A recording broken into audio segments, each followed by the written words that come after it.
तो advance maths की classes हमने स्टार्ट की थी, उसमें हमने मेंसुरेशन का कुछ पार्ट किया था। मैं थोड़ा सा क्विक आपको रिवाइज करवा देता हूँ सो दैट फिर हम आगे बढ़ेंगे। उसमें मैंने आपको मेंसुरेशन में शुरू किया था रेक्टेंगल से, आयत से। जैसे मैंने आपको आयत का क्षेत्रफल, आयत की परिधि और पाइथागोरस थ्योरम बताया था कि यदि ये पर एक हम समकोण त्रिभुज ले लेते हैं तो उसमें हाइपोटेनियस का square equal to perpendicular square और बेस का स्क्वायर होता है। ठीक है।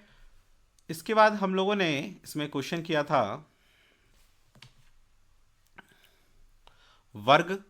तो जो वर्ग है आपका, वर्ग का क्षेत्रफल मैंने आपको करवाया था, पेरीमीटर 4a, उसका डायगोनल डी जो है, इसका मतलब डायगोनल है, विकर्ण।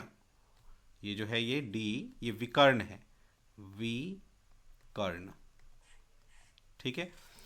अच्छा, इसके बाद इसके ऊपर मैंने आपको ये क्वेश्चन करवाया था। देन हम लोगों ने ये सारे क्वेश्चन ही किए थे वर्ग के ऊपर, उसके विकर्ण के ऊपर। उसके बाद हम लोग सर्कल पे मूव किए थे। तो सर्कल में मैंने आपको बताया कि सर्कल का ये सेंटर है, सेंटर से यहाँ तक की दूरी को हम त्रिज्या कहते हैं। और सर्कल का जो ये आपको दिख रहा है ये रेड कलर का है ना, इसको हम कहते हैं इसकी परिधि, सरकमफ्रेंस। तो सर्कल का एरिया जो है वृत्त का वो पाई आर स्क्वायर होता है, उसकी परिधि 2πr होती है। और यदि यहाँ से यहाँ तक ये रेडियस है तो इसका यदि हम डबल कर देंगे, इधर भी कनेक्ट कर लेंगे, तो वो हमारा हो जाएगा डायमीटर, जिसको हम कहते हैं व्यास। व्यास, ठीक है। तो जो व्यास है डायमीटर वो 2r होता है। पाई की वैल्यू हम लोग कभी भी क्वेश्चन में जब गिवन नहीं होगा तो 22/7 लेंगे। ठीक है। और यदि आपको उसने दे दिया पाई की वैल्यू 3.14 क्वेश्चन में, तो फिर आपको यही लेना पड़ेगा। यदि आपने उस केस में 22/7 ले लिया तो क्वेश्चन रॉन्ग हो जाएगा आपका। इसके बाद हम लोग आए थे, फिर इसके ऊपर हमने क्वेश्चन किया। फिर हम लोग ट्राइंगल कर रहे थे। ट्राइंगल में मैंने आपको समझाया था कि ट्राइंगल को हम, ट्राइंगल क्या होता है, ट्राइंगल एक जो है बहुभुज होता है। ट्राइंगल जो है, ये बात ध्यान रखना, ट्राइंगल क्या है, एक बहुभुज, पॉलीगन। ट्राइंगल सबसे स्मॉलेस्ट पॉलीगन है। ये क्वेश्चन एक बार पूछा हुआ है ऑप्शन में कि ट्राइंगल इसमें से क्या है, तो ट्राइंगल एक पॉलीगन होता है, बहुभुज होता है। ठीक है। तो अब बात आती है कि बहुभुज होता क्या है। तो ऐसा कोई भी ज्योमेट्रिकल शेप जिसमें कम से कम 3 भुजाएं हों। ठीक है।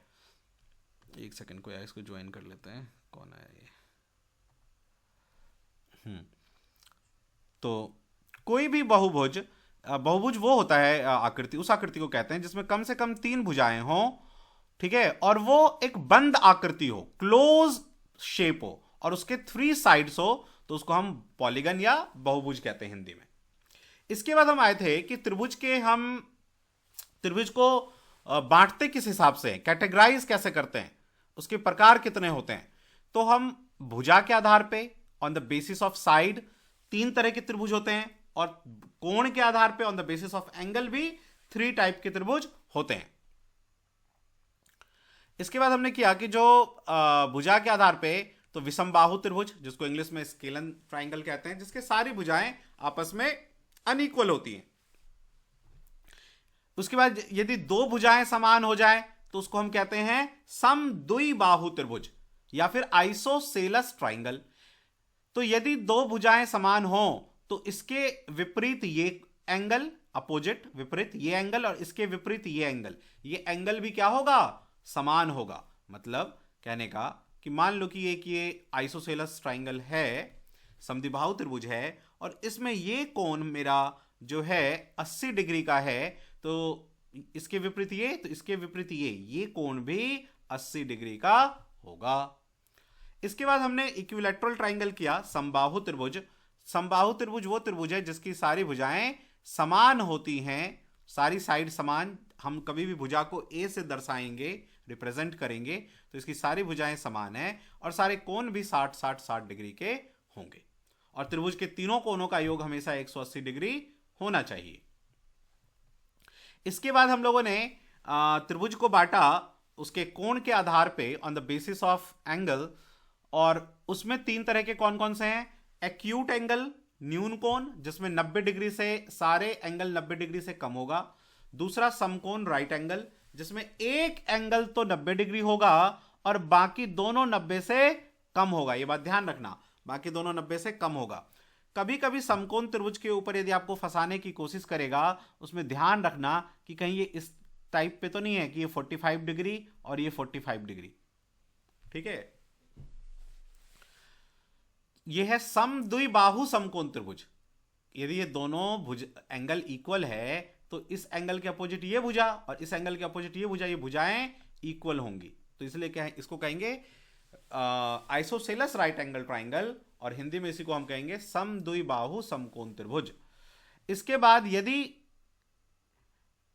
उसका एक कोण, त्रिभुज का एक कोण, एक एंगल 90 से ग्रेटर हो और 180 से छोटा हो तो उसे हम अधिक कोण कहते हैं, ठीक है। एक त्रिभुज में 90 डिग्री से, एक त्रिभुज में 90 डिग्री से ज्यादा का एंगल एक ही हो सकता है, या 90 डिग्री, बाकी सब उससे छोटे होंगे 90 से, ये भी आप ध्यान रखिएगा। इसके बाद एक त्रिभुज में कभी भी जो आपका कोण सबसे बड़ा होता है, जो एंगल, उसके ठीक सामने वाला साइड सबसे बड़ा होता है, ये आप ध्यान रखिएगा। चलिए अब आगे आइए। फिर हमने किया कि भाई हम यदि हमें त्रिभुज एक दे दिया जाए और विषमबाहु त्रिभुज, जिसको हम स्केलन ट्राइंगल भी कहते हैं, तो इसका आप एरिया कैसे निकालोगे। तो जब भी आपको त्रिभुज के, इसमें क्या होगा कि त्रिभुज के तीनों साइड आपको देगा, वो बिना उसके हम निकाल नहीं पाएंगे। तो और ये इसका हाइट है, यहां से यदि मैं इस यहां से इसके इस शीर्ष से, इसको इंग्लिश में वर्टेक्स कहते हैं, वर्टेक्स, इसके शीर्ष से या वर्टेक्स से एक परपेंडिकुलर डालूं तो वो उसकी हाइट हो जाएगी,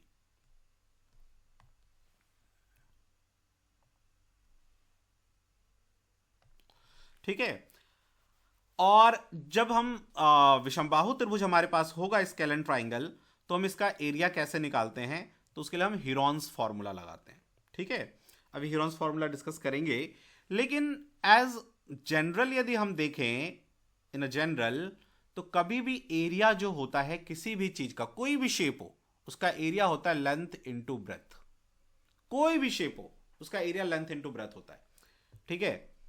तो आप कहोगे सर त्रिभुज का भी लेंथ इनटू ब्रेथ होता है क्या? नहीं होता है। क्यों नहीं होता है? उसका कारण क्या है, देखो, यदि मुझे इस त्रिभुज का एरिया निकालना है तो मैं इसमें भी क्या करूंगा, लेंथ इनटू ब्रेथ ही करूंगा, ठीक है। देखो जैसे मान लो कि हमारा ये ट्राइंगल है, जैसे यहां बना ही हुआ है, ठीक है। तो हमने तो ये पढ़ा कि त्रिभुज का जो एरिया होता है 1/2 आधार गुना शीर्षलंब, बेस इनटू हाइट। तो एक्चुअली में देखो, आप एक इसे रेक्टेंगल के फॉर्म में यदि एज्यूम करो तो जो आपका एच है वो एक्चुअली में इस रेक्टेंगल का ब्रेथ तो है, और जो आपका बेस है वो रेक्टेंगल का दूसरा पार्ट है, दूसरा ए मान जिसको हम कहते हैं साइड, ठीक है। तो ए इंटू बी, तो यदि मैं इसको बी लूं और इसको एच लूं तो बी इंटू एच, तो दो साइड का मल्टीप्लाई हुआ। तो ये 1/2 कहां से आया? तो आप आज के बाद ध्यान रखना कि जब भी मुझे एरिया निकालना हो और ऐसा हो कि वो बेस से उठ के ऊपर ऊपर जो ऐसे चोंच जैसा बन जाए, तो एरिया में 1/2 और वॉल्यूम में 1/3 मल्टीप्लाई होता है। यदि आप इस बेसिक बात को ध्यान रखेंगे तो कोई भी फॉर्मूला फिर आपको याद करने की जरूरत नहीं पड़ेगी, ठीक है। तो इसलिए हमने इसमें क्या किया, दो साइड का मल्टीप्लाई और ऐसे चोंच जैसा बनता है ट्राइंगल में, इसलिए 1/2 कर दिया। कौन आ गया भाई? चलिए तो अब आगे बढ़ते हैं। तो एज अ जनरल तो हमने देख लिया कि एरिया ऐसे निकालते हैं, ठीक है। अब हीरोन्स फॉर्मूला जो है वो क्या होता है? तो हीरोन फॉर्मूला कहता है कि जब भी आपको ट्राइंगल का एरिया निकालना हो तो आप पहले सेमी पेरीमीटर निकालो। इस एस का मीनिंग होता है semi perimeter, perimeter, semi perimeter, ठीक है। अर्ध परिमाप कहते हैं इसको हिंदी में। तो हम कैसे निकालते हैं? तीनों साइड को जोड़ दो और 2 से भाग करना। ध्यान रखना ये एवरेज नहीं है, कई बार जल्दी जल्दी के चक्कर में हम देखते हैं ए बी सी और नीचे 3 लिख देते हैं। एवरेज नहीं है ये, सेमी पेरीमीटर, मतलब जो आपका पेरीमीटर है, देखो तीनों साइड को यदि आप जोड़ोगे तो वो परिमाप होता है उसका आधा, वही तो है ये।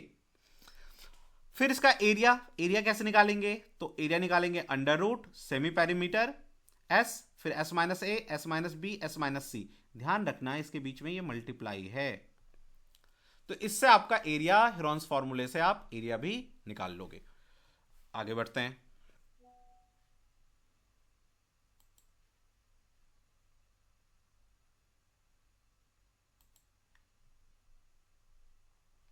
आगे जब आप बढ़िएगा तो आएगा, तो यार कौन है ये, समद्विबाहु त्रिभुज। देखिए, तो समद्विबाहु त्रिभुज में क्या होता है कि दो भुजाएं इक्वल होती हैं, आइसोसेलेस ट्राइंगल कहते हैं। अब इसमें हमने ये डायग्राम बनाया, इसका दो साइड इक्वल, उसको हमने ए ले लिया और बेस बी ले लिया, ठीक है। कई बार हम लोग अपने कैलकुलेशन के इजी के लिए आप देखेंगे कई बुक में, इन सब में क्या होता है, इस बेस को 2 भी ले लेते हैं ताकि ये आधा आधा बी और बी हो जाए, ठीक है। खैर मैंने यहाँ पे तो बी ही लिया है, तो ये यहाँ से यहाँ तक b/2, यहाँ से यहाँ तक b/2। एक बात सुनो, जैसे मान लो आपका स्केलन ट्राइंगल है, विषमबाहु त्रिभुज, उसमें यदि आप यहां से परपेंडिकुलर डालोगे ना तो ये आधा आधा नहीं होगा, ध्यान रखना इस बात का। ये बस समबाहु त्रिभुज और समद्विबाहु त्रिभुज में ही ऐसा होता है कि यदि आप यहां से हाइट ऐसे आपने परपेंडिकुलर डाला बेस के ऊपर तो वो आधा आधा बट जाएगा। ये कहां पे होता है? आइसोसेलेस ट्राइंगल में, समद्विबाहु त्रिभुज में और समबाहु त्रिभुज में, इक्विलैटरल ट्राइंगल में, ठीक है। आइसोसेलेस में ऐसा, उसमें विषमबाहु त्रिभुज में ऐसा नहीं होता। अब इसका हमने क्या किया, एरिया निकाला 1/2 बेस इंटू हाइट, ठीक है। तो हम कैसे निकालेंगे भाई, हमारे पास 1/2 तो है, बेस बी है, ये हाइट नहीं पता, तो हमने क्या किया, इसमें पाइथागोरस लगा दिया कि ये जब भी आपको राइट एंगल ट्राइंगल मिले ना उसमें पाइथागोरस लगा दो, ठीक है। तो ये ए था, ये b/2 था, तो h निकाल लिया। यहां पे देखो ये रहा,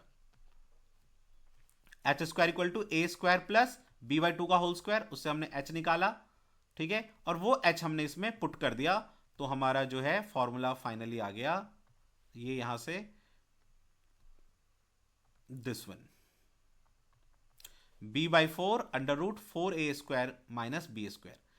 अब ये फॉर्मूलेज जो है आप नहीं भी याद रखोगे तो भी आप निकाल सकते हो, ठीक है।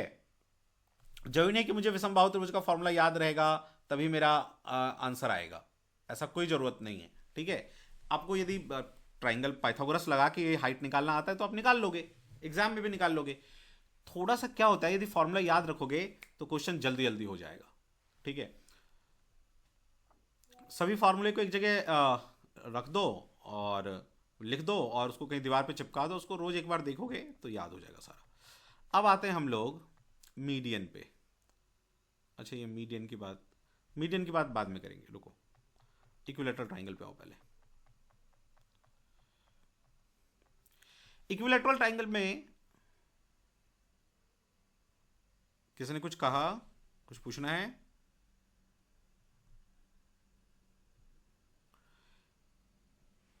देखो, तो इक्विलैटरल ट्राइंगल में समबाहु त्रिभुज यहां पे हमने बनाया जिसकी सारी भुजाएं समान होती हैं और सारे कोण समान होते हैं, ठीक है। इसमें 3 चीजें आपको पता होनी चाहिए। एक, इसका क्षेत्रफल जो कि √3/4 a² होता है, a इज द साइड, ठीक है।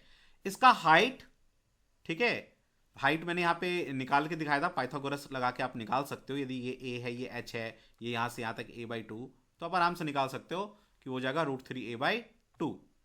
तो ये आपको हाइट पता हो, a √3/2, आपको एरिया पता हो √3 भुजा का स्क्वायर या a², ठीक है। तो इससे आपका समबाहु त्रिभुज का काम निकल आएगा। अब एक इसमें मैंने आपको बताया कि देखो जनरली इस पे क्वेश्चन आता है, यहां से चीजें इंपॉर्टेंट है कि आपको दे देगा एक समबाहु त्रिभुज, और एक समबाहु त्रिभुज में मान लो कि ये इसका जो है सेंटर है, ठीक है ना, केंद्र है त्रिभुज का। त्रिभुज के 3-4 केंद्र होते हैं, वो हम डिस्कस करेंगे अभी थोड़ी देर में। समबाहु त्रिभुज में वो सारे के सारे सेंटर एक ही जगह आता है, ठीक है। अच्छा, यदि मैं सेंटर से लेके इस वर्टेक्स तक की दूरी लूं इसको, और मान लो इसको मैं मान लूं त्रिज्या, रेडियस, और इसको लेके मैं एक सर्कल बनाऊं, तो ये वाला बाहर वाला सर्कल बन जाएगा जो तीनों वर्टेक्स को टच करता हुआ निकलेगा ये सर्कल। तो आपसे क्या करता है, वो इस सर्कल का एरिया पूछ लेता है। तो सर्कल का एरिया पूछ रहा है तो पाई आर स्क्वायर, रेडियस पता होना चाहिए। तो वो रेडियस कैसे आएगा? तो वो रेडियस का फॉर्मूला होता है साइड बाई रूट थ्री। ये जो रेडियस होता है वो साइड बाई रूट थ्री होता है, ठीक है। एक्चुअली उसको हमने करके भी देखा था कि ये ए बाई रूट थ्री कैसे आता है, ठीक है, लेकिन उतना आपको डेरिवेशन करने की जरूरत नहीं है। वो ऐसे आता है कि जो ये मीडियन है ना वो 2:1 में डिवाइड करता है। तो इस हमने क्या किया, पहले ये हाइट निकाला A root three A by two, ये रहा, और इसको 2:1 में डिवाइड कर दिया तो हमारा ये पार्ट निकल आ गया। तो इसीलिए अब वहां पे एग्जाम में आप ये करते रहोगे तो फंस जाओगे। आप बस ध्यान रखो क्या, कि जो आर, ये जो रेडियस होता है वो कितना होता है, capital R A upon root three, ठीक है। और यदि आप देखो ये वाला यहां से यहां तक यदि आप ले लोगे, एक सेकेंड कोई, तो हम थे यहां पे, और आप इस सेंटर से लेके यहां तक का यदि आप डिस्टेंस ले लोगे, रेडियस आर, वो इसको स्मॉल आर कहते हैं। तो ये अंदर वाला जो सर्कल आप देख रहे हो ये सारी भुजाओं को टच करता हुआ निकल जाएगा, इसे कहते हैं अंतःवृत्त, इन सर्कल। और जो ये बाहर वाला है इसको कहते हैं सरकम सर्कल, यहां लिखा हुआ है बाह्यवृत्त या सरकम सर्कल, और अंदर वाले को कहते हैं इन सर्कल, अंतःवृत्त। इसकी त्रिज्या क्या होगी, इसका आधा, देखो ना ये 2:1 में है ना, तो मान लो ये आपका जो कैपिटल आर है वो 4 है, तो ये कितना हो जाएगा, 2 हो जाएगा। हमेशा ये इसका आधा होता है, ये आप ध्यान रखना। या जो आप a बाई रूट थ्री लिख रहे हो ना, इसका यदि 1/2 कर दोगे तो ये आपका अंतःवृत्त का क्षेत्र रेडियस निकल आएगा। तो उनका क्षेत्रफल पूछ लेगा, ठीक है, दोनों वृत्त का रेशियो पूछ लेता है, क्षेत्रफल का रेशियो, दोनों वृत्त के रेडियस का रेशियो पूछ लेगा, ठीक है। तो रेडियस का रेशियो तो 2:1 ही आएगा, ठीक है ना। क्षेत्रफल का रेशियो क्या आएगा, यदि हम क्षेत्रफल का रेशियो निकालें दोनों वृत्त का तो क्या आएगा, देखो जो पहला वृत्त है उसका मान लो पाया, रुको नीचे करवा देता हूं,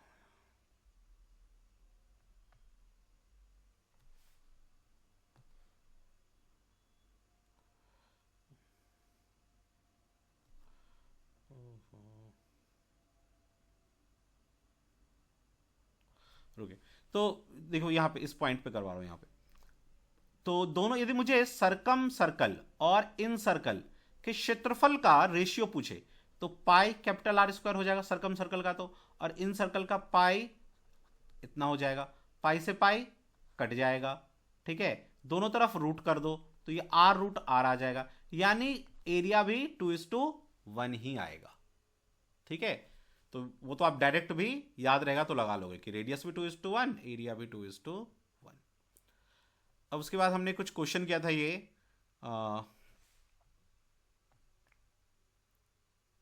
देन हमने किया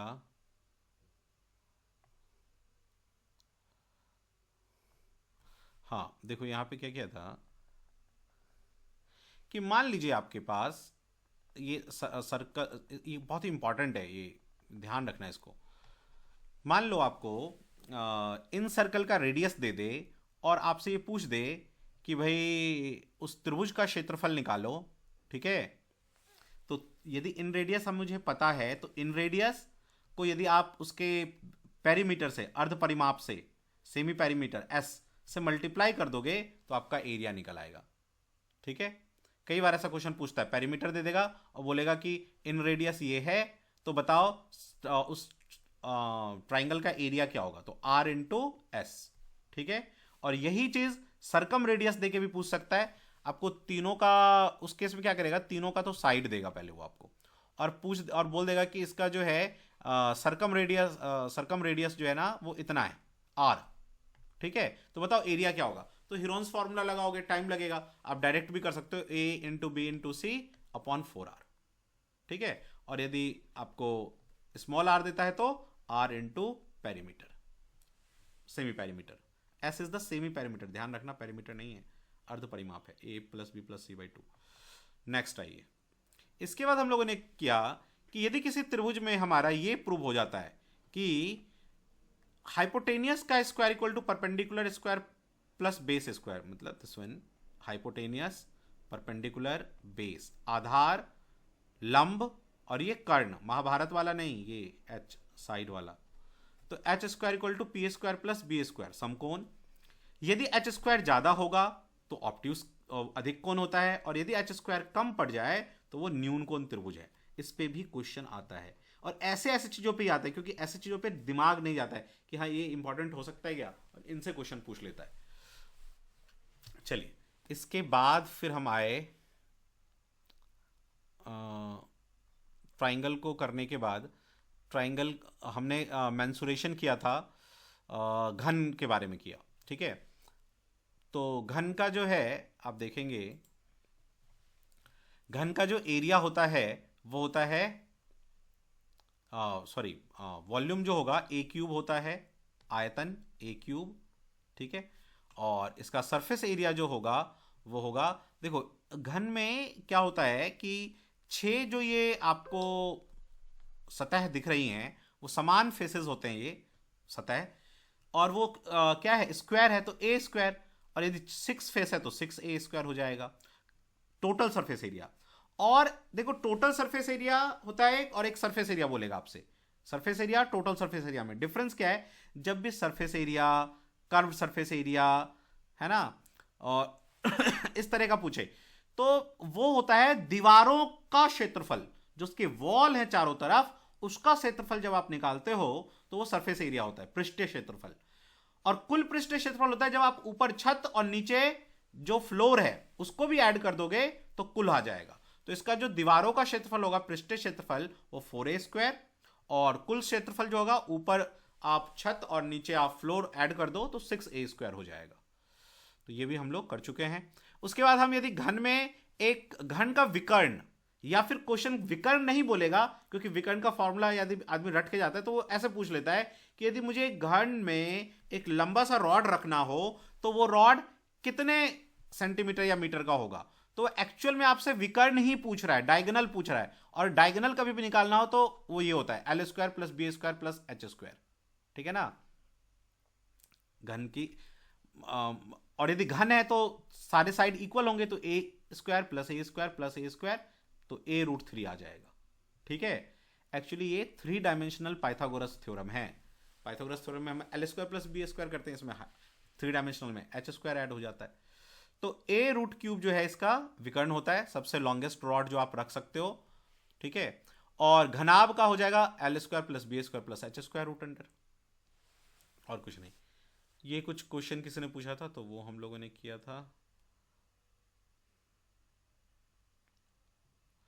उसके बाद हम लोग आए थे, हाँ मैंने ये कहा था कि आप थोड़ा सा ये भी ध्यान रखना, यदि आपको कह दे कि बॉक्स ओपन है, इसका मतलब आपके पास कितने फेसेस हैं, 4 दीवार है और नीचे एक फ्लोर है, उस केस में छत नहीं है, तो ध्यान रखना कि उस केस में 5a स्क्वायर होगा यदि घन होगा तो, और घनाभ होगा, क्यूबॉइड होगा, तो आपको निकालना पड़ेगा कि भाई इसका एरिया क्या है, ठीक है ना।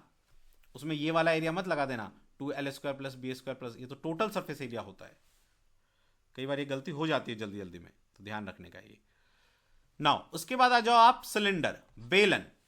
तो बेलन का जो है आयतन क्या होता है, तो देखो सुनो, मैंने आपसे कहा था कि 2 चीजें बस याद रखो, एरिया क्या, तो एरिया कभी भी एरिया और कभी भी वॉल्यूम पूछे, ठीक है ना, 3 डायमेंशनल चीजों का, तो आपको ये करना है, एरिया वॉल्यूम हमेशा होगा उसका जो area of the base, area of the किसी भी 3 डायमेंशनल का area of the base into ऊंचाई, ठीक है, ये होता है वॉल्यूम, किसी भी चीज का वॉल्यूम यही होगा, कोई भी आपका आकृति हो, पिरामिड हो, फला हो, ढिमकाना हो, कुछ भी हो, area of the base into height, base का क्षेत्रफल गुने ऊंचाई कर दो तो आपका वॉल्यूम निकल आएगा, ठीक है। तो जैसे इसका मुझे वॉल्यूम निकालना है तो area of the base, base में सर्कल है, देखो यहां पे पाई आर स्क्वायर और इनटू एच, निकल आया पाई आर स्क्वायर एच।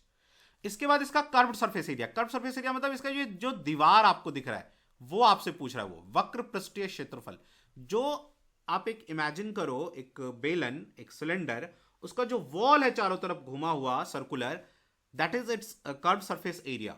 तो वो होता है हमेशा, आप कैसे याद रखोगे कर्व सरफेस एरिया, किसी भी चीज का अलग से याद रखने की जरूरत नहीं है, कर्व सरफेस एरिया हमेशा होता है perimeter of the base into lateral height, दीवारों की ऊंचाई। जब आप एरिया दीवारों की निकाल रहे हो तो ऊंचाई भी तो दीवारों की लोगे, और दीवारों की ऊंचाई को लेटरल हाइट कहते हैं। अब वेलन में देखो, जो इसकी ये दीवार है, इसकी ऊंचाई और इसकी ऊंचाई समान है ना। तो अब देखो कर्व सरफेस एरिया क्या होगा, perimeter of the base 2 pi R, circle है, और गुने दीवारों की ऊंचाई वही होगी जो इसकी ऊंचाई है, तो h 2 pi R h। Total surface area क्या होगा, हमेशा कर्व सरफेस एरिया प्लस ऊपर छत नीचे रूफ नीचे फ्लोर, तो ऊपर छत जो है पाई आर स्क्वायर और नीचे आपका जो फ्लोर है वो भी पाई आर स्क्वायर। ठीक है, अभी आपको शुरू में थोड़ा सा लगेगा कि यार ये क्या सर, घूम जाऊंगा मैं तो area of the base into height इसमें, लेकिन आप देखना अभी जैसे हम आगे पढ़ेंगे ये इस तरीके से आपको कोई भी फॉर्मूला याद नहीं करना पड़ेगा।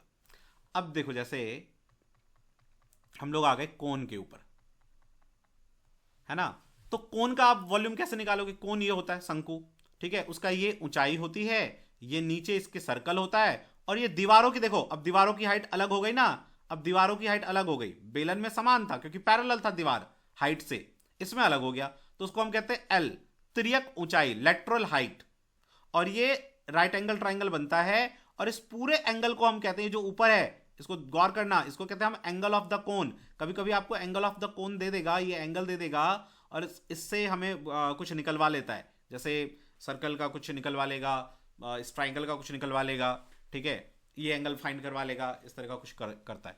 तो आप याद रखना एंगल ऑफ द कोन ये होता है। अच्छा, अब देखो इसका जब वॉल्यूम आप करोगे तो वॉल्यूम याद नहीं करना है, मैंने क्या बताया था वॉल्यूम, इसका वॉल्यूम क्या आ जाएगा, area of the base, base में कौन बैठा है, पाई आर स्क्वायर, और इसकी ऊंचाई कितनी है, h, ठीक है, तब तो ये बेलन इतना हो गया। लेकिन मैंने आपको कुछ देर पहले अभी ये भी तो बताया था कि जब ऐसे चोंच जैसा बन जाए ऊपर, तो वॉल्यूम में 1/3 से मल्टीप्लाई करो और एरिया में 1/2 से, देखो वॉल्यूम आ गया, रटने की जरूरत नहीं है, ठीक है। और कर्व सरफेस एरिया क्या हो जाएगा इसका, पेरीमीटर ऑफ द बेस, अभी बताया आपको मैंने कि कर्व सरफेस एरिया जब भी निकालना हो, पेरीमीटर ऑफ द बेस गुने दीवारों की ऊंचाई l, ठीक है, और जब ऐसे चोंच जैसा बन जाएगा तो एरिया में क्या लगाएंगे, 1/2, तो 2 से 2 कट गया, पाई आर एल, ठीक है। Total surface area, curve surface area को ऐड कर दो छत और नीचे फ्लोर से, तो कर्व सरफेस एरिया प्लस नीचे फ्लोर पाई आर स्क्वायर, ऊपर छत तो है ही नहीं, तो बस इतना ही होगा, ठीक है। अब आप एक शंकु से, एक बेलन से 3 शंकु बना सकते हो।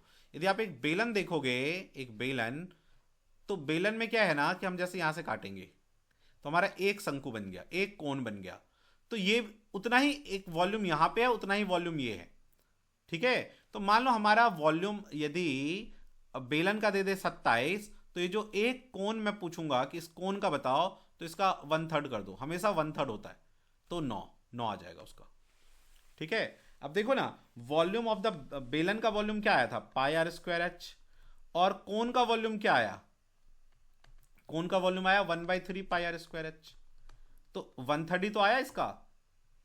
तो ये भी आपसे वो ट्रिक कर सकता है कि वॉल्यूम सिलेंडर का और कोन का रेशियो पूछ देगा, तो आप याद रखना कि हमेशा सिलेंडर का और कोन का वॉल्यूम का रेशियो क्या होगा, 3:1, क्योंकि एक सिलेंडर में 3 कोन होते हैं, तो यदि कोन का वॉल्यूम 1 लोगे तो ये 3 हो जाएगा, 3:1 होगा हमेशा।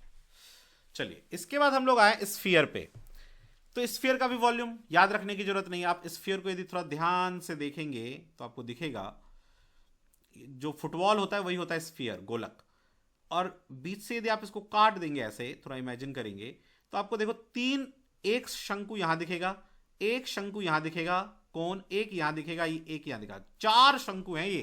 तो 4 शंकु का फॉर्मूला क्या हो जाएगा, 4 वॉल्यूम, 4 इंटू वॉल्यूम क्या होता है उसका, कोन का अभी किया था हम लोगों ने 1/3 पाई आर स्क्वायर h, यही तो किया था। अब इसमें एक चीज और ध्यान रखने वाली बात है, चूंकि ये सर्कुलर है ना, तो इसका देखो यहां से यहां तक इसका रेडियस भी आर ही है और हाइट भी आर ही है, दोनों सेम है, इसीलिए फाइनली ये हो जाएगा 4/3 पाई आर इंटू ये भी तो आर ही होगा ना, तो आर क्यूब, तो इसका वॉल्यूम होता है 4/3 पाई आर क्यूब। यदि आप इसका कोई आपको कर्व सरफेस एरिया पूछे, तो स्फीयर में कर्व सरफेस एरिया और टोटल सरफेस एरिया वो हमेशा इक्वल होता है, क्योंकि आप इसमें सोचो, एक फुटबॉल में किसको आप बेस बोलोगे, किसको छत बोलोगे, वो तो हर जगह सेम है, तो कितना हो जाएगा? तो अब देखो, अभी जो हमने शंकु बनाया था इसमें यहाँ पे, तो इसमें एक सर्कल यहाँ पे, एक सर्कल यहाँ पे, एक सर्कल यहाँ पे बनेगा, एक सर्कल इसके इस शंकु के बेस में, तो 4 सर्कल का एरिया आएगा 4πr²। इसका कर्व सरफेस एरिया कह लो या टोटल सरफेस एरिया कह लो, दोनों सेम 4πr²। यदि मैं लेकिन इसी को आधा आधा काट दूं, जिसको हम कहते हैं अर्धगोलक या हेमीस्फीयर, तो हेमीस्फीयर में क्या होगा, जैसे मैं यहां से आधा काटूंगा तो ऊपर इसके छत पे एक सर्कल बन जाएगा, ठीक है, और यहां पे देखो ये ऐसे हो जाएगा। तो अब यहां पे मेरे पास 2 शंकु रह गया, एक शंकु यहां पे, एक शंकु यहां पे, तो वो क्या हो जाएगा, 2 शंकु का वॉल्यूम 1/2, और वॉल्यूम होता है शंकु का 1/3 पाई आर स्क्वायर इंटू इसमें हाइट भी आर ही होगा, तो 2/3 πr³। रटने की बिल्कुल जरूरत नहीं है। कर्व सरफेस एरिया क्या हो जाएगा, दीवार तो ये है ना भाई, अब देखो दीवार और बेस में अंतर आ गया, ये इसका छत बन गया, ठीक है, तो ये जो है ये दीवार है इतना, बस ये कर्व्ड, तो ये कितना है, इसमें 2 सर्कल है, देखो एक सर्कल यहां पे, एक सर्कल यहां पे, तो इसका कर्व सरफेस एरिया हो जाएगा 2πr², और ऊपर छत भी ऐड कर दोगे तो टोटल सरफेस एरिया हो जाएगा 3πr²। ठीक है, एक ये बहुत ही फेमस क्वेश्चन है, वो आपको दे देता है कि एक बेलन है, एक अर्ध गोलक है हेमिस्फीयर, एंड एक कोन है, शंकु है, और इन सब का रेडियस और ऊंचाई सब बराबर है, तो बताओ उनके वॉल्यूम का अनुपात क्या होगा। तो एक शंकु में, एक सिलेंडर में 3 शंकु होते हैं, यदि मैं इसको 3 लूंगा तो इसको 1 लूंगा, और एक अर्ध गोलक में 2 शंकु होते हैं तो 2, तो वो 3:2:1 आएगा। तो फिर से समझो, सिलेंडर में 3 शंकु, अर्धगोलक में 2 शंकु, और जो कोन है उसमें तो 1, तो 3:2:1 आपका वॉल्यूम आ जाएगा। मतलब रटा रटाया क्वेश्चन ये आता है एग्जाम में। चलिए आगे बढ़ते हैं। इसके बाद हमने कुछ क्वेश्चन और किया था, ठीक है, ये आपके पेन ड्राइव में भी ये क्वेश्चंस मैंने करवाए हुए हैं, वहाँ से भी आप कर सकते हो। उसके बाद हम लोग हॉलो सिलेंडर पे आ गए थे। हॉलो सिलेंडर जो है, जिन स्टूडेंट का ये क्लास छूटा हुआ है, ये इसका जो है ना, मैं पहले का भी वीडियो आपको सेंड कर दूंगा, और ये वाला भी वीडियो तो सेंड कर ही दूंगा, ठीक है, तो आप वहाँ से इन क्वेश्चंस को कर सकते हो। तो उनको जो क्वेश्चन, जैसे क्वेश्चन है, ये क्वेश्चन है जो मैंने डिस्कस अभी नहीं करवाया, आप इन क्वेश्चन को घर में करना, और जब आपको लगे कि मैं फंस रहा हूँ तो नेक्स्ट डे हम लोग इसको आपको डाउट में मैं बता दूंगा आपको, तो उसमें घबराने की जरूरत नहीं है कि अरे सर आप तो क्वेश्चन तो करवा ही नहीं रहे हो, ये मैंने पहले करवाया हुआ है, तो जिनको भी डाउट होगा वो मैं फिर से करवा दूंगा आपको अगले दिन जब क्लास होगी। चलिए अब आगे बढ़ते हैं। इसमें बहुत सारे कहाँ चला गया, अर्धगोलक, हॉलो सिलेंडर बहुत ही इंपॉर्टेंट है। हॉलो सिलेंडर का क्या होता है, जैसे मोटी पाइप, आप कोई भी मोटा सा पाइप होता है ना, वो सोचो जो अंदर से ऐसे खोखला और मोटा हो, जिसकी कुछ मोटाई हो, ठीक है, तो इसमें 2 आप देखोगे सर्कल है, एक जिसका बड़ा रेडियस कैपिटल आर है और एक जो छोटा रेडियस स्मॉल आर है, ठीक है, तो इसका वॉल्यूम क्या हो जाएगा, तो बड़े वाले वॉल्यूम में से छोटे का वॉल्यूम माइनस कर दो, तो बड़े का वॉल्यूम क्या हो जाएगा, pi capital R square H cylinder का, उसमें से माइनस कर दो छोटा वाला, pi small R square H, तो आपका यही आएगा। जब आप पाई और एच दोनों का आप कॉमन ले लोगे ना, तो यही आएगा आंसर। अच्छा, एक एग्जाम में इसका कैलकुलेशन ट्रिक बचना, कहीं तुम्हें आर स्क्वायर और ये आर स्क्वायर करके माइनस मत करने लग जाना, ध्यान रखना ये बात, इसको ना आप ब्रेक कर सकते हो कैलकुलेशन में, ज़्यादा बड़ा कैलकुलेशन करोगे तो टफनेस की तरफ ले जाएगा। क्या ये A square minus B square का फॉर्मूला नहीं है, तो आप इसको ऐसे लिख सकते हो, R plus B A minus B into H, ऐसे भी आप इसको लिख सकते हो, तो ईजी होगा वो।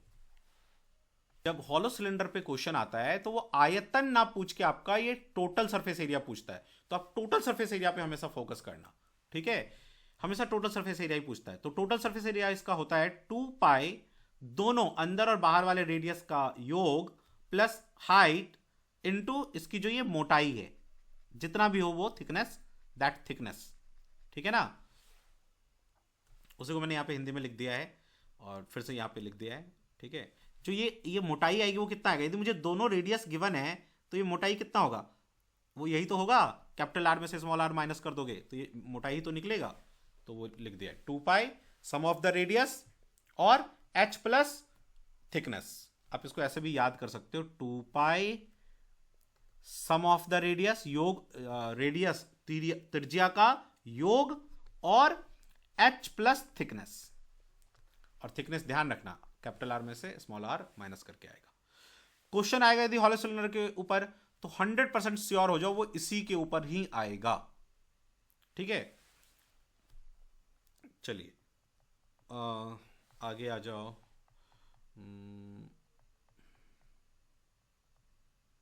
इसके ऊपर फिर हमने क्वेश्चन किया था कुछ। तो बाकी सारे मैंने ये प्रीवियस ईयर के आए हुए क्वेश्चंस करवाए थे इसमें। ठीक है, देन हम लोग शिफ्ट हो गए थे फिर से ज्योमेट्री पे मेंसुरेशन के बाद। ये तो यूनिट चेंज करना बताया था, छोड़ो उसको, अब यूनिट आप चेंज कर लोगे। जिसको ये बेसिक तो आता होगा आप में से बहुतों को, बहुत तो होंगे आप, और कि जैसे मीटर सेंटीमीटर किलोमीटर कैसे चेंज होता है। ठीक है, तो वो आप चेंज करना, यदि नहीं आता हो किसी को तो डाउट में पूछ लेना, क्लास के बाद मैं बता दूंगा। ठीक है, अच्छा अब आ जाओ आप सर्कल के ऊपर। सर्कल कह रहा हूं, ट्राइंगल। ट्राइंगल में हमें जो डिस्कस करना था उसके केंद्र के बारे में, क्योंकि वो बहुत ही इंपॉर्टेंट है। ट्राइंगल देखो, तो ट्राइंगल के जो केंद्र हैं, ट्राइंगल मत लिखो, इसको लिखो हेडिंग दो, centres of the triangle, centres of the triangle. ठीक है, हिंदी में आप कह दोगे केंद्र, वृत्त के केंद्र। ठीक है, तो वृत्त के केंद्र जो हमें पढ़ना है,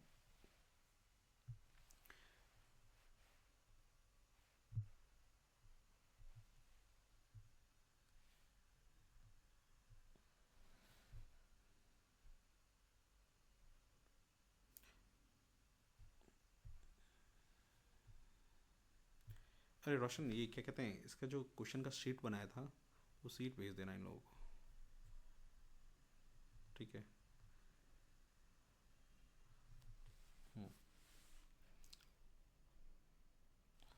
देखिए तो सबसे पहला केंद्र जो होता है उसको हम कहते हैं, अच्छा उसके लिए मुझे सरकम सेंटर कहते हैं उसको, सरकम सेंटर। अभी कुछ देर पहले हमने डिस्कस भी किया था सरकम सेंटर। ठीक है, इसके लिए मुझे आपको बताना पड़ेगा, देखो जैसे आपने पढ़ा भी होगा क्लास 9th में, एक यदि आपका कोई साइड है, ठीक है, एक आपको साइड दे दिया और मैंने आपको कहा कि इसका बाइसेक्टर बनाओ, आधा आधा जिसमें हम इसको करते हैं। तो बाइसेक्टर करने के लिए आप ध्यान दो, आप क्या करते थे, परपेंडिकुलर बाइसेक्टर कहूं तो वो अलग, बाइसेक्टर मतलब आधा आधा, एक लाइन कैसे भी ड्रॉ कर दो कि आधा आधा हो जाए, तो उसे हम बाइसेक्टर कहते हैं। ये आधा हो गया, ये आधा हो गया। और एक होता है परपेंडिकुलर बाइसेक्टर। परपेंडिकुलर बाइसेक्टर में आप क्या करते थे, भुजा का समद्विभाजक, कौन समद्विभाजक, भुजा समद्विभाजक हिंदी में कहते हैं। तो आप क्या करते थे, आधे से ज्यादा लेके ऐसे लगाते थे, आर्क ऐसे लगाते थे, है ना, फिर 90 डिग्री यहां से बनाते थे, यहां से बनाते थे, है ना, जहां पे वो कट करता था यहां से हम लोग ऐसे डिवाइड करते थे, तो ये बन जाता था हमारा परपेंडिकुलर बाइसेक्टर। तो परपेंडिकुलर बाइसेक्टर क्या होता है, एक भुजा को आधा आधा भी डिवाइड कर देगा। मान लो आपका ये सेंटर हो गया, तो और ये पूरा यदि आपका सपोज कर लो ये लेंथ ए है, तो ये a/2 और a/2 हो जाएगा। और ये परपेंडिकुलर भी होगा, 90 डिग्री भी होगा। इसको हम कहते हैं परपेंडिकुलर बाइसेक्टर। अब आप एक त्रिभुज लो,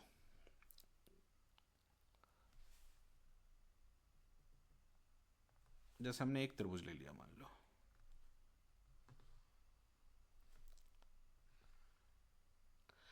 इस त्रिभुज के ए बी और सी, इसके हमने सभी जितने भी इसके साइड हैं इन सब का हमने क्या किया, परपेंडिकुलर बाइसेक्टर बना लिया।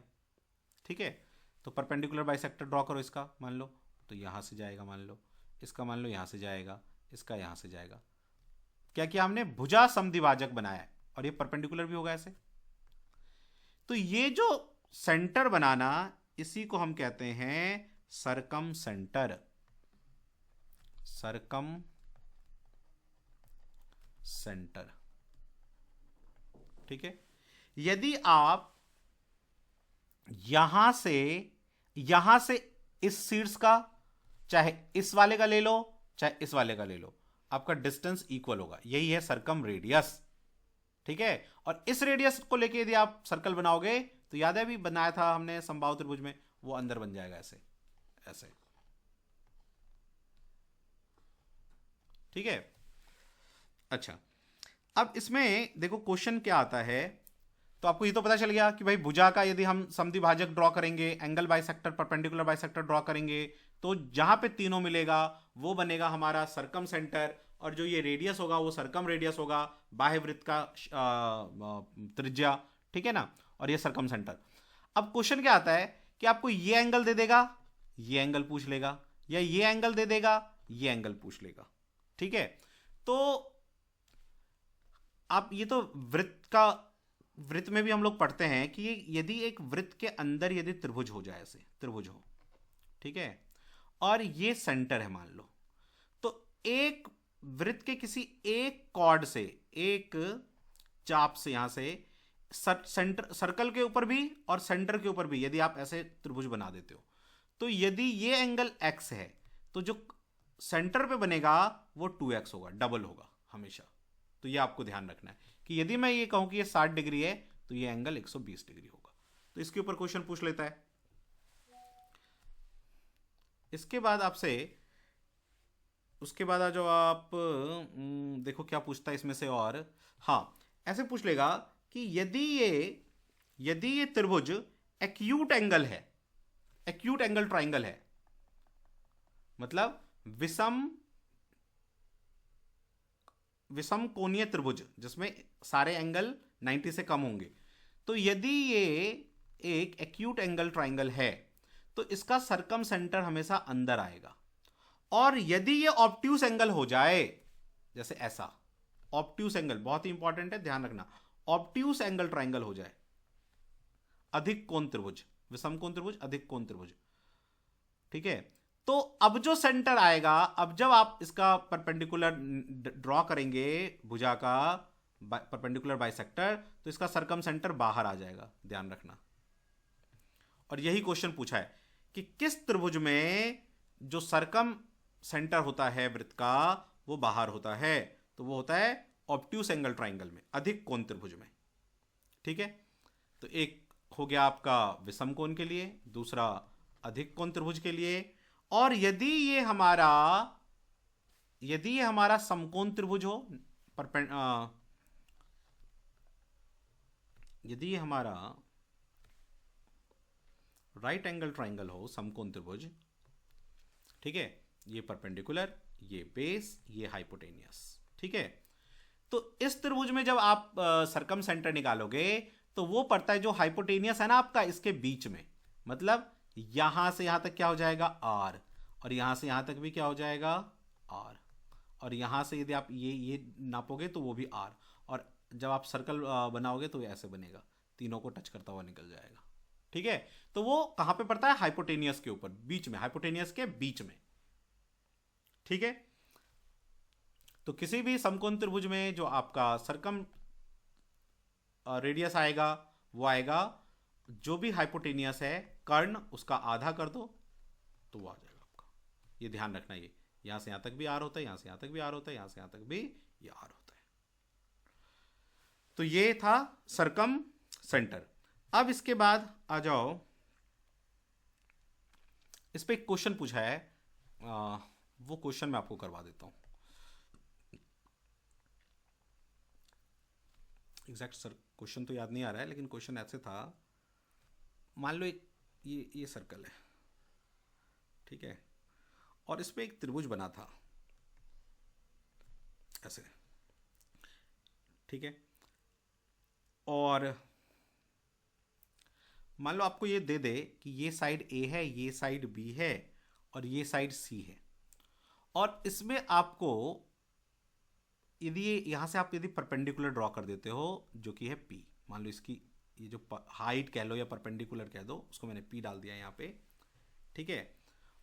तो ये हाइट कह लो या परपेंडिकुलर जो भी है, तो कई बार आपको देखना ये हाइट जैसे इस त्रिभुज का एरिया निकालना होगा, तो आप ये लिखोगे 1/2 बेस इंटू हाइट, ठीक है। तो ये हाइट निकालना जो है ना दिक्कत आ जाता है। तो वो हाइट कैसे निकालते हैं, जो हाइट कह लो या परपेंडिकुलर कह लो वो होगा क्या, ए को बी से मल्टीप्लाई कर दो और सी से डिवाइड कर दो। इसके ऊपर क्वेश्चन आता है, स्टार मार्क कर लो एडवांस में, इसके ऊपर क्वेश्चन तो बहुत बार आता है, ठीक है। तो 1/2 बेस इंटू हाइट, मतलब ये क्वेश्चन आता रहता है जब एडवांस में, इंपॉर्टेंट है ये ट्रिक, इस ट्रिक को ध्यान रखना। इस ट्रिक को हम आगे भी करते हैं, जैसे एक क्वेश्चन पूछ देता है कि यदि मान लो एक समकोण त्रिभुज है, ठीक है, अभी मैं क्वेश्चन करवाऊंगा आपको बाद में, और उसको मैं यहां से फिक्स कर दूं और इसको ऐसे घुमाऊं, तो एक ऊपर शंकु बनेगा एक नीचे शंकु बनेगा, तो उन दोनों उसका वॉल्यूम क्या होगा, उस आकृति का वॉल्यूम क्या होगा, उस केस में ना हमें इस ट्रिक की जरूरत होती है, नहीं तो फिर आप बहुत देर में निकलेगा आंसर, यदि आप उसमें पाइथागोरस लगाएंगे तो एक्स वैक्स मानना पड़ जाता है। तो ये ध्यान रखना कि जब भी आपको एक सर्कल के अंदर एक ट्राइंगल गिवन हो या एक ट्राइंगल इस तरह से गिवन हो और यहाँ से हाइट निकालना हो, जब इन्हें सर्कल के अंदर ही हाइट निकालना हो, तो आप a इंटू बी कर देना और c से डिवाइड कर देना, तो आपका ये हाइट निकल आएगा, ठीक है। तो ये था सरकम सर्कल के ऊपर। अब आ जाइए आप इन सेंटर, सरकम सेंटर हो गया, इन सेंटर, इन सेंटर,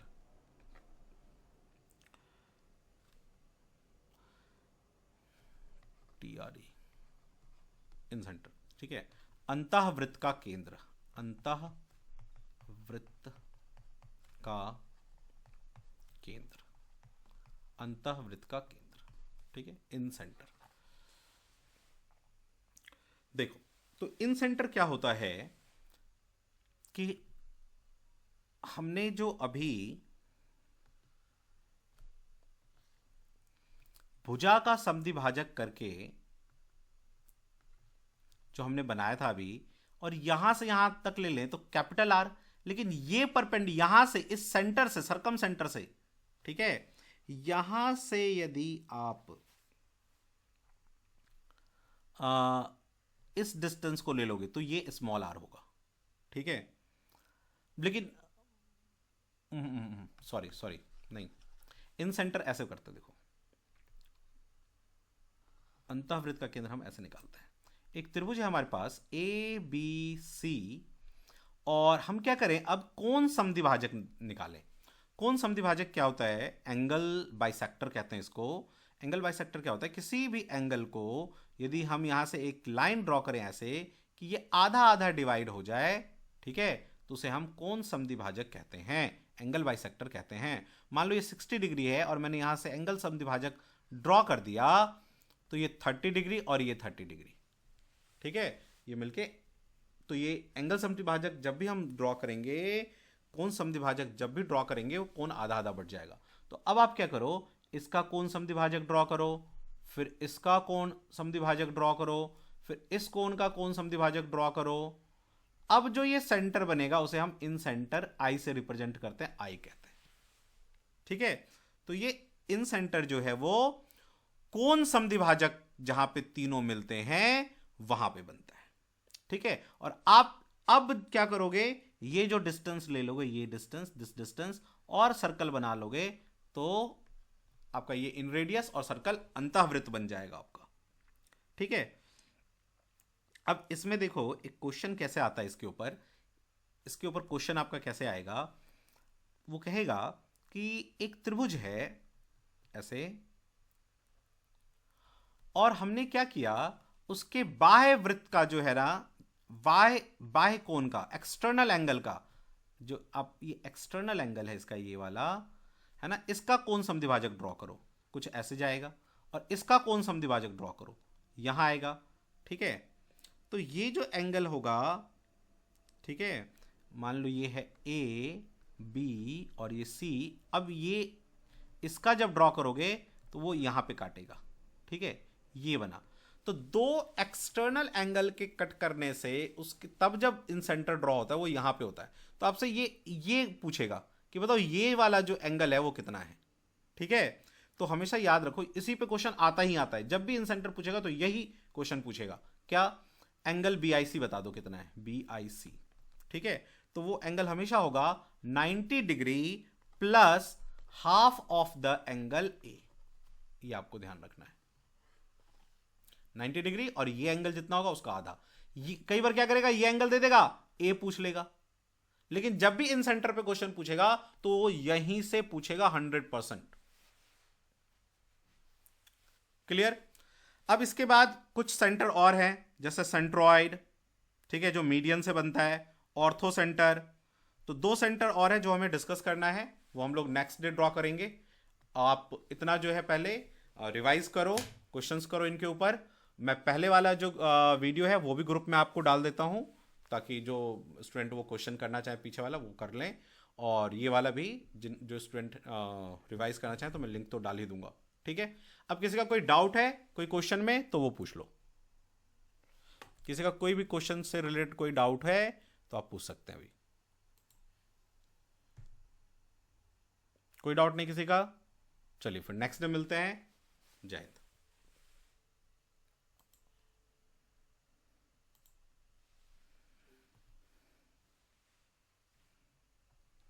जो भी स्टूडेंट हमारे इस वीडियो को देख रहे हैं और CISF का प्रिपेयर कर रहे हैं आप एग्जाम, LDC, CISF, LDCE, ठीक है, 2023 के लिए, 24 के लिए और 25 के लिए। ठीक है, जो भी स्टूडेंट 2023 के लिए, 24 के लिए प्रिपेयर कर रहे हैं अभी फिलहाल, बहुत से स्टूडेंट 25 के लिए भी अभी प्रिपेयर करने लग गए हैं जो हमारे ग्रुप में हैं, वो इस अर्जुन बैच को ज्वाइन कर सकते हैं, अर्जुन बैच 2.0। ठीक है, इसमें हम लोग एक आपको पेन ड्राइव प्रोवाइड करेंगे, pen drive plus live classes. ठीक है, तो pen drive plus live classes यदि आप कर लेंगे, बाहर से कुछ भी करने की जरूरत नहीं है, बस इतना ही करना है, और इतना करने से ही आप 170 प्लस मार्क्स पे आराम से पहुंच जाएंगे। इससे बाहर क्वेश्चन नहीं आता है। तो यदि आप इस बैच में इनरोल करवाना चाहते हैं तो आप 9205330671 पे कॉल करके सारा डिटेल ले सकते हैं। ठीक है, या व्हाट्सएप भी कर देंगे कि give the detail of Arjuna batch 2.0, तो we will send you all the information, right. और कोई डाउट हो तो आप इस नंबर पे कॉल भी कर सकते हैं, कोई प्रॉब्लम नहीं है। ठीक है, कोई आके यदि पेन ड्राइव लेना चाहता है, अर्जुना बैच में इनरोल करवाना चाहता है, तो हमारे सेंटर पे आ सकता है। Center CISF GBS camp, Mahipalpur, gate number 2 के अपोजिट में SDMC पार्क है। ठीक है, थोड़ा सा वहां से लगभग 150 मीटर दूर, 200 मीटर दूर है।